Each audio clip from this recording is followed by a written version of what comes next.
बाराबंकी की जानिब से बाराबंकी यूनिट के जिला सदर जनाब थानी साहब, यूथ के सेक्रेटरी जनाब खतीब साहब, जनाब फैसल मलिक साहब। आज दिनांक 9/21 को थाना कोतवाली क्षेत्र अंतर्गत मोहल्ला कटरा चांदना में AIMIM के राष्ट्रीय अध्यक्ष असदुद्दीन ओवैसी का कार्यक्रम चल रहा था, जिसमें कोविड-19 और जो परमिशन दी गई थी उसके शर्तों का खुला उल्लंघन किया गया। इसी क्रम में सांप्रदायिक सौहार्द बिगाड़ने हेतु भड़काऊ भाषण भी दिए गए, जिसमें कहा गया कि रामसनेही घाट में 100 साल पुरानी मस्जिद को प्रशासन द्वारा तोड़वा दिया गया तथा उसका मलबा भी वहां से पूर्ण रूप से हटा दिया गया। उनका यह वक्तव्य वास्तविकता से बिल्कुल परे था। यह वक्तव्य देकर उन्होंने एक समुदाय विशेष को भड़काने का एवं सांप्रदायिक सौहार्द बिगाड़ने का कार्य किया है।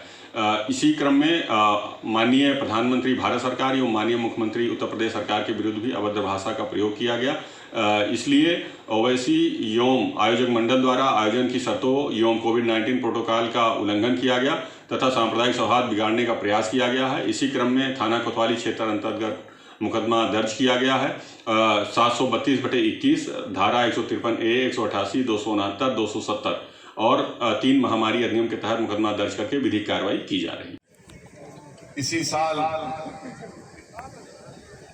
17 मई को बाराबंकी में 100 साल पुरानी मस्जिद को शहीद कर दिया गया था ना। मार्च 17-20 को उस वक्त के SDM जो अभी प्रमोशन पर CDO बन चुके हैं, उन्होंने मार्च से लोगों को, आवाम को मस्जिद में नमाज अदा करने से रोक दिया। करीब 50-60 लोगों पर मुकदमा किया, जेल को भिजाया, NSA लगाया और फिर मई 17 को योगी सरकार ने नरेंद्र मोदी की तारीख से बाराबंकी की मस्जिद को शहीद किया। उसको मैं कहता हूं अंग्रेजी में पॉलिटिकल डिमोलिशन था। उस वक्त दिल्ली में यह खबर चल रही थी कि शायद योगी को हटाया जाएगा, तो योगी ने गर्मी पैदा करने के लिए अपने ऑफिसर से कहा कि तोड़ दो मस्जिद को, बाराबंकी की जो 100 साल पुरानी मस्जिद थी। किसने आवाज उठाई उसके बारे में? किसने मीडिया के सामने जाकर आवाम के दरमियान में जाकर कहा कि ये मस्जिद है, इसको शहीद नहीं करना चाहिए था? कौन आवाज उठाया? क्या ये BSP सपा के लोगों ने आवाज उठाई?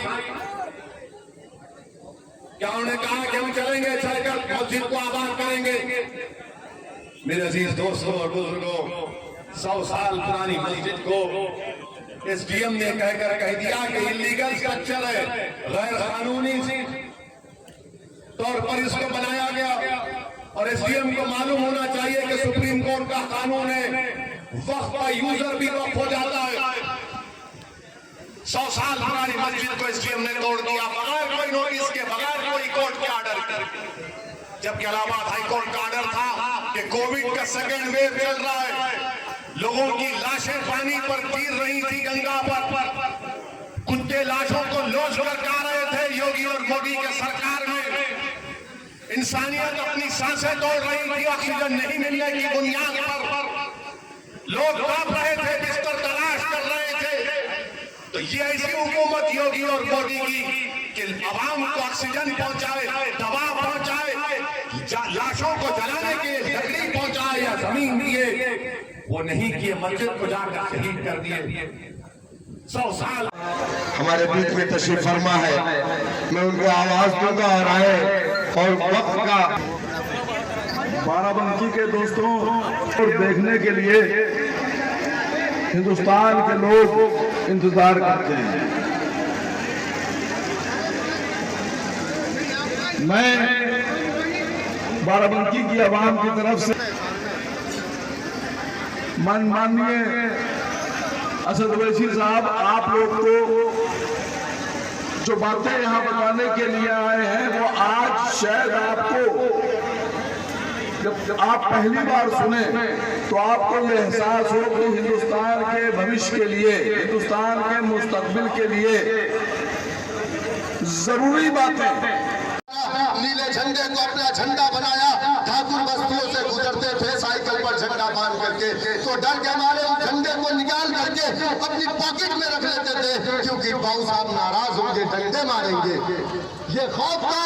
लेकिन उन्होंने अपनी पार्टी को, अपने लीडर को अपना मान लिया था, और जब वक्त आया तो उन्होंने उसका जवाब कहां पर दिया? जाकर के बैलेट से दिया, बुलेट से नहीं दिया। उन्होंने सारे अपने समाजवादी, बहुजन समाज, कांग्रेस के चपरासियों से लो, हमारे लीडर ने कम से कम हमें सपने तो दिखाया है, और आगे वही बढ़ता है जिसके पास सपने होते हैं। आज अपने बच्चे से पूछो, बेटा बड़ा होकर के क्या बनेगा? बेटा क्या कहता है?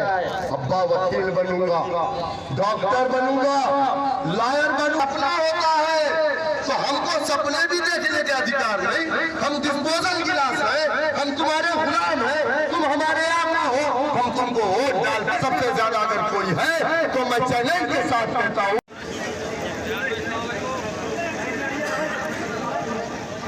हमारे प्रदेश अध्यक्ष जनाब शौकत अली साहब पूरे प्रदेश में दौरा करके मुसलमानों के हक की लड़ाई लड़ रहे हैं। हम लोगों से यह पूछा जाता है कि आप उत्तर प्रदेश में किसको हराने आए हैं, तो बाराबंकी की सरजमीन से यह ऐलान कर रहा हूं कि हम न किसी को हराने आए हैं, न किसी को जिताने आए हैं। हम उत्तर प्रदेश में मजलिस इत्तेहादुल मुस्लिमीन की तरफ से किसी मुसलमान को छोटा सा सवाल